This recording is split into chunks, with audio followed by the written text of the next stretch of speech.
రంగారెడ్డి పూర్తి చేసి ఉంటే కనీసం నువ్వు చేసిన దుర్మార్గానికి ఆ నీళ్ళను వాడుకునేటోళ్ళం కదా.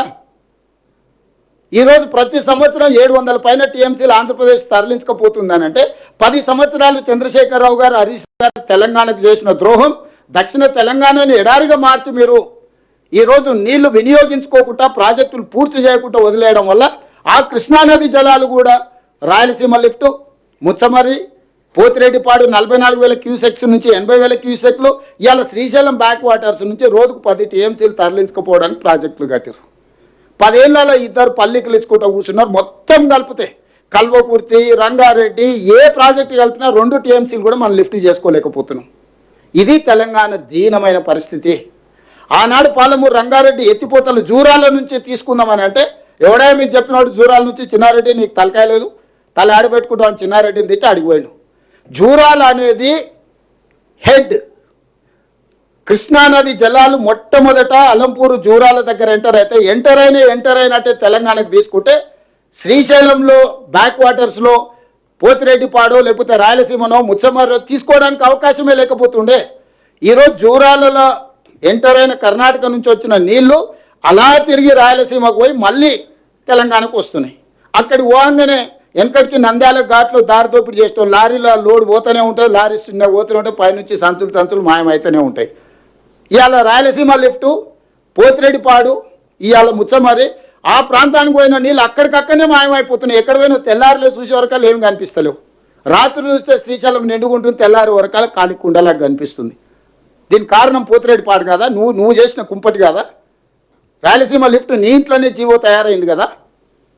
ముచ్చమర్రి చంద్రబాబు నాయుడు కడుతుంటే మూసుకొని కూర్చున్నది నువ్వే కదా. ఏదన్నా మేము వచ్చినాక ప్రారంభించిన ప్రాజెక్టు ఉందా? ఈరోజు ఇటు కృష్ణా బేసిన్ను కృష్ణా మొత్తం కొలగొట్టిరు వాళ్ళు, అదే ఊపు మీద గోదావరి బేసిన్కి వచ్చింది. ఈ 10 ఏళ్ళు నువ్వే కదా ఉన్నది. ఈ 10 ఏళ్లలోనే కదా ఈ దుర్మార్గం జరిగింది. ఉమ్మడి రాష్ట్రంలో అన్నో సమైక్య పాలకులు మనకు అన్యాయం చేసిరని ఓకే, 10 ఏళ్లలో మీరేం చేసిండ్రు? ఇలా ప్రాజెక్టులు పూర్తి చేయడానికి ఖర్చు పెడదామంటే నిధులు లేవు, నీళ్ళు ఆగుతలేవు, అవి కిందికి పోతూనే ఉన్నాయి. ఇగో కింద నీళ్ళు ఉన్నాయి కదా నేను ఎత్తుకపోతాను ఆయన తయారైండు. సరిగ్గా చూడు, రేపు పొద్దుగాల చంద్రబాబు నాయుడు గారు ఈ మీటింగ్ మినిట్స్ తీసుకొస్తాడు. వాళ్ళు వీళ్ళు కాదు, చంద్రశేఖరరావు గారు చెప్పారు 3,000 టీఎంసీలు సముద్రంలో పోతున్నాయి, తెలంగాణ వాళ్ళకి ఏ నష్టం ఉందా, సముద్రంలో నేను కొన్ని తీసుకొని బాగుపడతా అంటే మీకేం కష్టం వచ్చింది, మా చంద్రశేఖరరావు మంచోడే కానీ రేవంత్ రెడ్డి ఏంది ఇట్లా చెప్తున్నాడు అని ఆయన తయారవుతాడు. అందుకే మీడియా మిత్రులారా, ఈరోజు స్పష్టంగా రాజకీయాలకు అతీతంగా మనందరం ఒక దగ్గర కూర్చొని చర్చించుకొని ముందుకు వెళ్ళాలి. ఈరోజు కేంద్ర ప్రభుత్వం మీద ఒత్తిడి తీసుకురావాలి.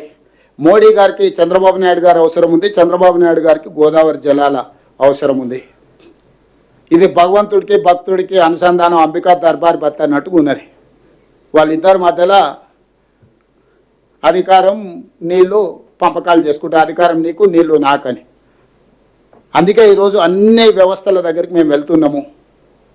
నాకు ఉత్తమ్ కుమార్ రెడ్డి గారికి ఎలాంటి భేషజాలు లేవు. అందరినీ కలుస్తాం, అందరితో మాట్లాడతాం, సమస్యకు పరిష్కారం కనుగొనడానికి చూస్తాం. కాకపోతే లీగల్ ఫైట్ ఎట్లా చేయాలి, పొలిటికల్ ఫైట్ ఎట్లా చేయాలి, టెక్నికల్గా ఎట్లా ఫైట్ చేయాలో ఫైట్ చేస్తాం.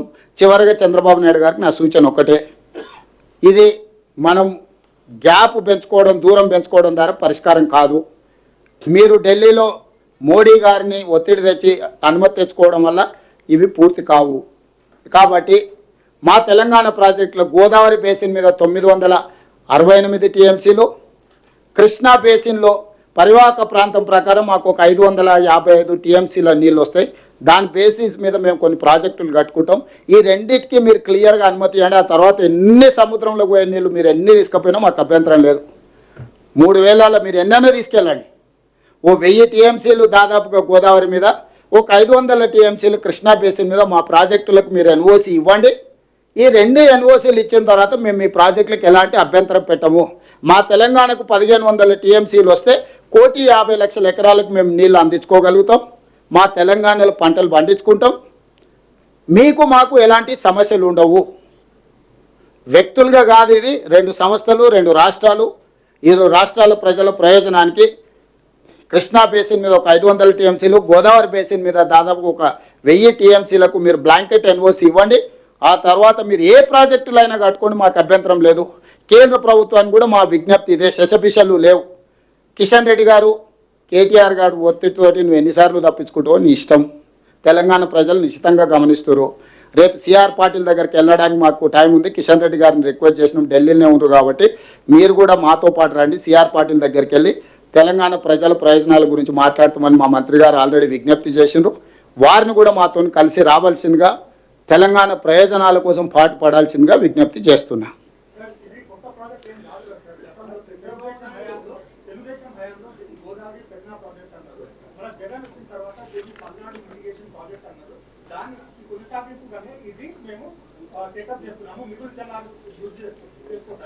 రమణ నాయుడు అంటున్నారు సార్, అప్పర్ రైట్